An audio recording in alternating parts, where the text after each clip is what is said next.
चलो ध्यान देना है, फिजिक्स का ये बहुत ही महत्वपूर्ण टॉपिक है। ऊष्मा, क्या चीज? ऊष्मा। ऊष्मा, ऊष्मा या इसी को कहते हैं हीट। ठीक लिखे है ना जी?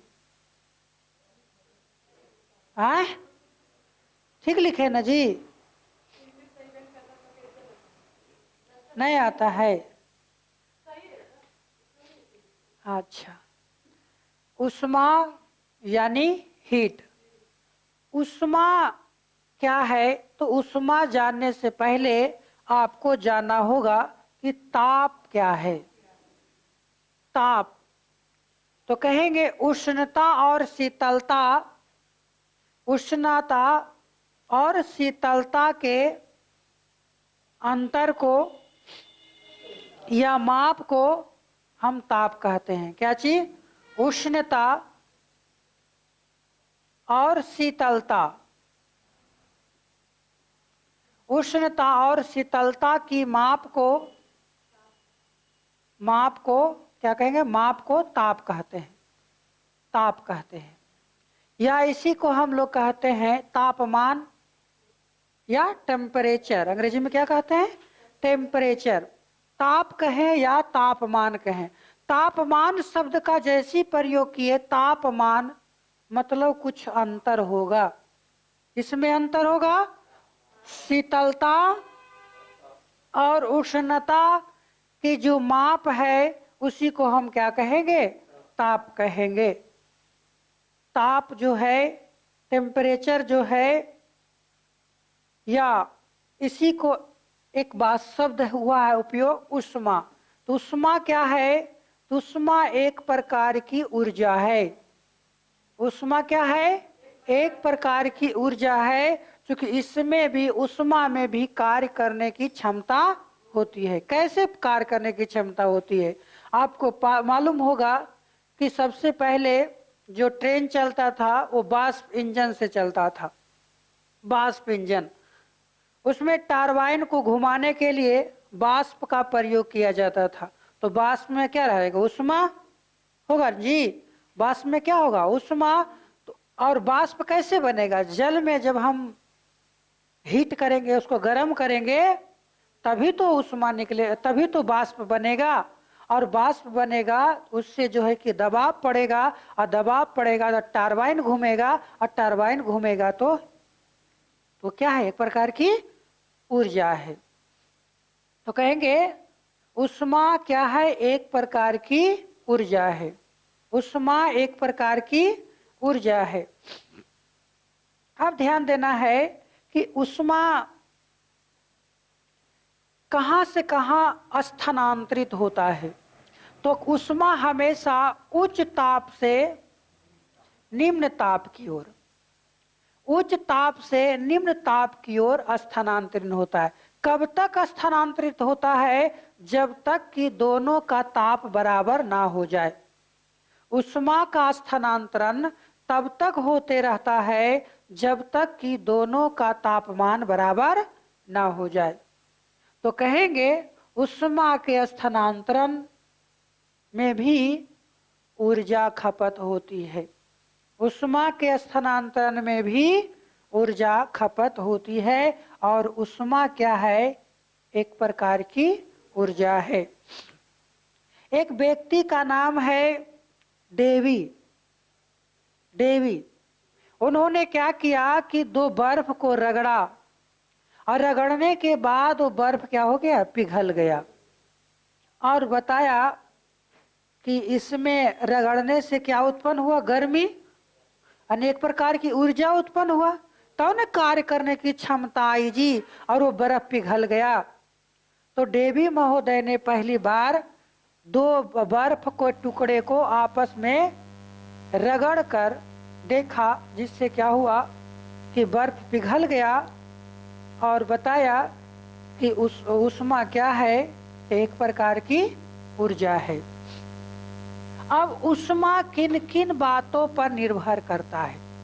क्या कहेंगे? ऊष्मा किन किन बातों पर निर्भर करता है? तो कहेंगे कि भौतिक परिवर्तन के कारण ऊष्मा के कारण भौतिक परिवर्तन होता है। भौतिक परिवर्तन होता है। क्या परिवर्तन होता है? तो कोई वस्तु आकार में उसका परिवर्तन हो सकता है, किसी वस्तु के आकार में परिवर्तन हो सकता है, रंग में परिवर्तन हो सकता है, आकृति, आकार या आकृति एक ही है जी। रंग में परिवर्तन हो सकता है, ताप में परिवर्तन हो सकता है, अवस्था में परिवर्तन हो सकता है, ताप में परिवर्तन हो सकता है, अवस्था में परिवर्तन हो सकता है। अवस्था का मतलब ठोस है तो वो द्रव बन सकता है, ठोस है तो द्रव बन सकता है। तो कहेंगे कि ऊष्मा के भौतिक परिवर्तन से आकार में परिवर्तन हो सकता है, रंग, ताप या अवस्था में परिवर्तन हो सकता है। अब देखना है कि ताप में परिवर्तन कैसे होगा। ऊष्मा के आकार, सबसे पहले देखो आकार में परिवर्तन कैसे होगा। अगर कोई वस्तु है और उस वस्तु में हम कोई हीट देंगे तो इसके आयतन में परिवर्तन हो जाएगा। ऊष्मा देने पर कहा जाता है अधिकांशतः जो वस्तुएं हैं उसमें ऊष्मा देने से वो फैलता है, उसके आयतन में वृद्धि होती है। ऊष्मा देने से आयतन में वृद्धि होती है। तो यहाँ पर कहेंगे जब आयतन में वृद्धि होगा तो उसके आकार में परिवर्तन हो जाएगा।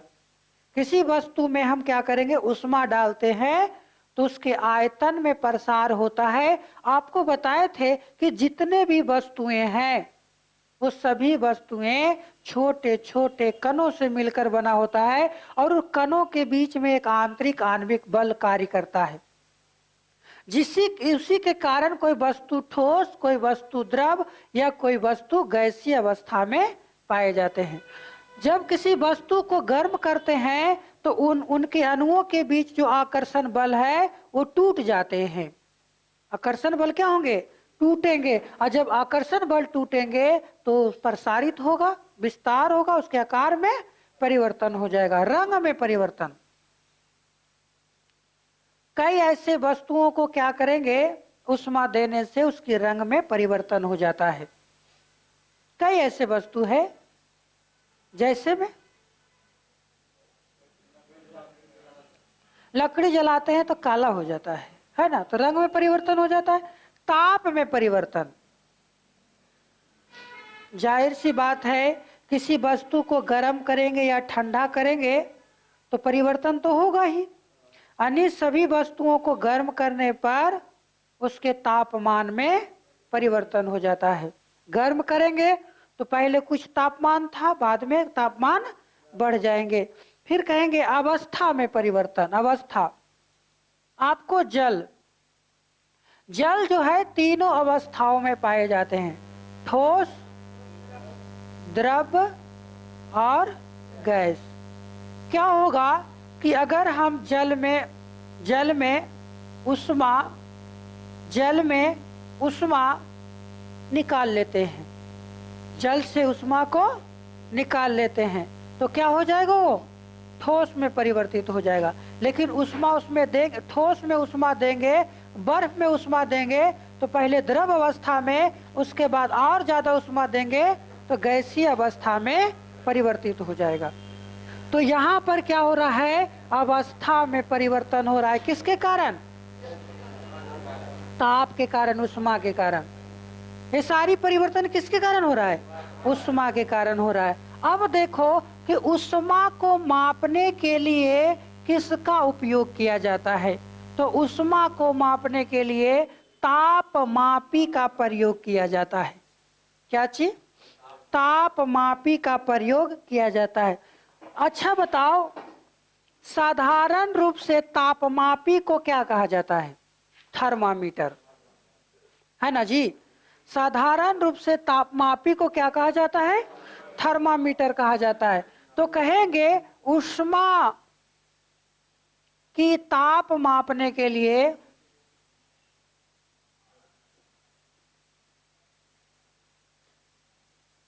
तापमापी का प्रयोग किया जाता है। तापमापी, जिसे साधारण वैज्ञानिक भाषा में या डॉक्टरी भाषा में उसको थर्मामीटर कहते हैं। क्वेश्चन आएगा कि तापमान को मापने के लिए किसका प्रयोग करते हैं, तो थर्मामीटर या तापमापी का प्रयोग करते हैं। अब देखो कि थर्मामीटर भी कई प्रकार के होते हैं, तापमापी भी कई प्रकार के होते हैं। तापमापी जो होता है मुख्यतः दो प्रकार के होते हैं। एक होता है द्रव्य तापमापी और दूसरा होता है गैस तापमापी। द्रव्य तापमापी और गैस तापमापी, यानी कहेंगे जो आपको इस प्रकार का जो ताप मापने का जो यंत्र होता है ऐसे वाला, इसमें अगर हम किसी लिक्विड का प्रयोग करें, किसी द्रव का प्रयोग करें, तो उसको क्या कहेंगे, द्रव्य तापमापी। अगर गैस का प्रयोग करें तो गैस तापमापी। अब देखो कि द्रव के रूप में किसका किसका उपयोग किया जाता है, तो द्रव तापमापी में मुख्यतः एल्कोहल या पारा का प्रयोग किया जाता है। अल्कोहल या पारा का प्रयोग किया जाता है। और गैस तापमापी में हाइड्रोजन, नाइट्रोजन इत्यादि गैसों का प्रयोग किया जाता है। किसका, हाइड्रोजन या नाइट्रोजन, हाइड्रोजन या नाइट्रोजन गैस का प्रयोग किया जाता है। किसमें, गैस तापमापी में। अब देखो कि ये द्रव तापमापी कौन कौन है, तो एल्कोहल का प्रयोग होगा और पारा का प्रयोग होगा। द्रव तापमापी में किसका प्रयोग किया जाता है, तो अल्कोहल या पारा का प्रयोग किया जाता है। अल्कोहल या पारा का प्रयोग किया जाता है। अब देखो एल्कोहल जो है उसका बहुत अधिक कम तापमान पर वो जमता है। कहेंगे कि लगभग अल्कोहल तापमापी से -40 डिग्री टेम्परेचर से -115 डिग्री टेम्परेचर के ताप को माप सकते हैं। कहने का मतलब -115 डिग्री टेम्परेचर तक भी अल्कोहल जमता नहीं है, यानी 115 डिग्री के बाद होगा तो अल्कोहल क्या हो जाएंगे, जम जाएंगे, है ना। लेकिन पारा जो है 39 डिग्री टेम्परेचर, -39 डिग्री टेम्परेचर पर वो जम जाता है। -39 डिग्री टेम्परेचर पर वो क्या होता है, जम जाता है। तो कहेंगे एल्कोहल तापमापी का प्रयोग हम -40 डिग्री टेम्परेचर से -115 डिग्री टेम्परेचर मापने के लिए इसका उपयोग करते हैं। और कहेंगे पारा तापमापी, दूसरा क्या है, पारा। तो 39 डिग्री टेम्परेचर से 300 समथिंग या 300 कहेंगे, 357 या 60 कहेंगे, या 357 डिग्री टेम्परेचर से तक हम -39 डिग्री से 357 डिग्री माइनस से प्लस, हाँ अब समझ में आ गया कि -40 से -115 डिग्री टेम्परेचर को मापने के लिए, यानी बहुत कम टेम्परेचर को मापने के लिए एल्कोहल तापमापी का प्रयोग किया जाता है, और अधिक तापमान को मापने के लिए पारा तापमापी का प्रयोग किया जाता है। डिग्री सेल्सियस, है ना। अब अगर कहेंगे एक होता है डॉक्टरी तापमापी, जो डॉक्टर लोग उपयोग करता है, थर्मामीटर। तो थर्मामीटर क्या है, तो कहेंगे थर्मामीटर से 95 फ़ारेनहाइट से 110 फ़ारेनहाइट के तापमान को माप सकते हैं। किसमें, डॉक्टरी तापमापी से। डॉक्टरी तापमापी से कितना डिग्री, तो 95 फ़ारेनहाइट से 110 फ़ारेनहाइट के टेम्परेचर को माप सकते हैं। अब यहाँ से क्वेश्चन बनते हैं कि 95 फ़ारेनहाइट मतलब कितना डिग्री। हम बता दे रहे हैं 35 डिग्री निकाल सकते हो। 35 डिग्री से लेकर के और 110 फ़ारेनहाइट कहेंगे तो 43 डिग्री। कितना? 43 डिग्री। 43 डिग्री टेम्परेचर को हम थर्मामीटर यानी डॉक्टरी थर्मामीटर से मापते हैं। लोग क्या कहता है कितना डिग्री बुखार? 100 डिग्री बुखार, मरिए जाएगा आदमी। 100 डिग्री बुखार रहेगा? कितना डिग्री बुखार है? 100 डिग्री। 100 डिग्री बुखार है। अरे आदमी 100 डिग्री में तो जल के राख हो जाता है, होता है ना जी। कहेंगे 100 फ़ारेनहाइट हमारा टेम्परेचर है, डिग्री नहीं, फ़ारेनहाइट टेम्परेचर है। तो 100 फ़ारेनहाइट कहेंगे या तो 43 से कम। अगर किसी व्यक्ति को 98 97 अगर टेम्परेचर है, डिग्री नहीं फ़ारेनहाइट, क्या चीज? फ़ारेनहाइट। 98 97 98 फ़ारेनहाइट टेम्परेचर है तो उसको बुखार नहीं है। लेकिन उससे ज्यादा अगर किसी का टेम्परेचर है, 100 से नहीं 98 से जैसी पार होने लगेगा आदमी सुस्त होने लगेगा। चलो ठीक है, तो ये तो आपको हो गया कौन सा? द्रव तापमापी, और एक होता है गैस तापमापी। एक बताए डॉक्टरी थर्मामीटर। तो डॉक्टरी थर्मामीटर से कितना टेम्परेचर मापते हैं? तो 95 फ़ारेनहाइट से 110 फ़ारेनहाइट के टेम्परेचर को डॉक्टरी थर्मामीटर से माप सकते हैं। अब देखो कि गैस तापमापी में भी कई प्रकार के तापमापी होते हैं। गैस तापमापी जो है, जो भी अगर हाइड्रोजन, अगर गैस तापमापी है, गैस तापमापी, अगर गैस तापमापी में हाइड्रोजन का प्रयोग कर रहे हैं, गैस तापमापी में हाइड्रोजन का प्रयोग कर रहे हैं, तो इससे 500 डिग्री टेम्परेचर को माप सकते हैं। कितना? 500 डिग्री टेम्परेचर को माप सकते हैं। लेकिन नाइट्रोजन का प्रयोग कर रहे हैं तो इससे 1500 डिग्री टेम्परेचर तक माप सकते हैं। बताओ, लेकिन सूर्य के तापमान कैसे मापेंगे जी? सूर्य के तापमान तो कहते हैं उसके लिए एक तापमापी आता है जिसको कहते हैं पूर्ण विकिरण तापमापी। क्या कहते हैं? पूर्ण विकिरण तापमापी। पूर्ण विकिरण तापमापी यानी यह विकिरण की माप करता है और उसके आधार पर बताता है कि सूर्य का टेम्परेचर कितना होगा। सूर्य का टेम्परेचर कितना होगा। आवाज जा रहा है? आ रहा है? कभी उसमें आवाज नहीं आएगा तो इसमें भी आवाज नहीं आएगा मेरा। चलो ठीक है, तो क्या कहे? पूर्ण विकिरण तापमापी से किसका माप करेंगे?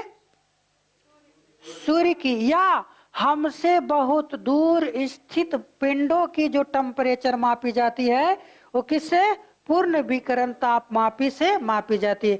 एक होता है प्लेटिनम प्रतिरोध तापमापी। प्लेटिनम प्रतिरोध तापमापी। तो प्लेटिनम प्रतिरोध तापमापी से भी हम क्या करेंगे कि -200 डिग्री टेम्परेचर से आपको 1200 डिग्री टेम्परेचर तक हम माप सकते हैं। कितना? 200 से -1200 डिग्री टेम्परेचर को हम माप सकते हैं। तो ये तो हो गया अलग अलग तापमापी, है ना। कल आपको चर्चा किए थे कि तापमापी, ये तो तापमापी हो गया, यानी ताप मापने के लिए किसका किसका प्रयोग करते हैं? गैस का। अभी बताया नाइट्रोजन गैस का प्रयोग करेंगे तो इससे 1500 डिग्री टेम्परेचर को माप सकते हैं। और कल चर्चा किए थे कि आपको तापमान को, उष्मा को मापने के लिए कौन कौन से पैमाना का प्रयोग करते हैं। तो कौन कौन पैमाना था? तो आपको सबसे पहले सेल्सियस पैमाना था, दूसरा फ़ारेनहाइट पैमाना था, तीसरा केल्विन पैमाना था, चौथा रोमर पैमाना था।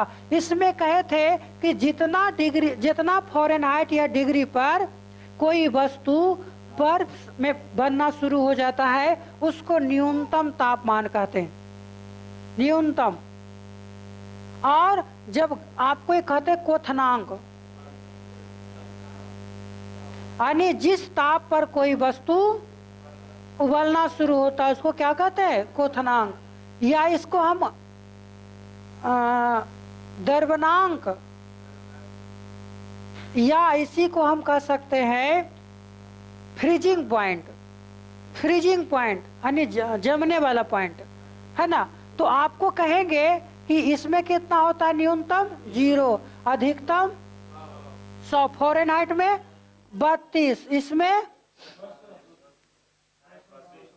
212 केल्विन में 273, और यहाँ पर 373, यहाँ पर 0 और यहाँ पर 80। यानी कहने का मतलब जो टेम्परेचर 0 डिग्री है वही 32 फ़ारेनहाइट है, वही 273 केल्विन है, और वही 0 रोमर है। यानी अगर क्वेश्चन आएगा कि कोई जल कितना केल्विन पर वो जमना शुरू होगा, तो 273 केल्विन पर जमना शुरू होगा। कितना फ़ारेनहाइट पर, तो 32 फ़ारेनहाइट पर। कितना डिग्री पर, तो 0 डिग्री पर। क्वेश्चन आएगा कि कोई जल कितना फ़ारेनहाइट पर उबलना शुरू होगा, तो 112 फ़ारेनहाइट पर, या अगर केल्विन कहेंगे तो 373 केल्विन पर, और रोमर कहेंगे तो 80 रोमर पर। अब देखो इसी में तीनों का संबंध स्थापित किए थे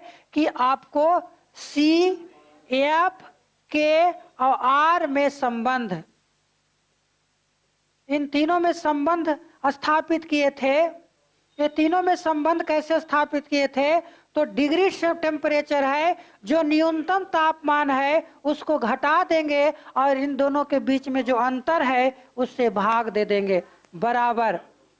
वहां भी करेंगे फ़ारेनहाइट, जो न्यूनतम तापमान है उसको घटा देंगे और अंतर से भाग दे देंगे। फिर आपको इसमें भी कहेंगे जो न्यूनतम है उसको घटा देंगे, अधिकतम से अंतर से भाग दे देंगे। दोनों में कितना का अंतर है, 100 का ना जी। उसी प्रकार से बराबर R - 0 बटे कितना का अंतर है, 80 का। यहाँ से काट सकते हैं, एक एक सुना है ना। यहाँ 4 दूनी 8, 5 दूनी 10, 9 दूनी 18 और 5 दूनी 10। इसको हम लिख सकते हैं कितना, C - 0 बटे 5 बराबर F - 32 बटे 9 बराबर K - 273 बटे 5। इस प्रकार से हम क्या करेंगे, एक व्यंजक प्राप्त कर लेंगे। कल प्राप्त कर लिए थे।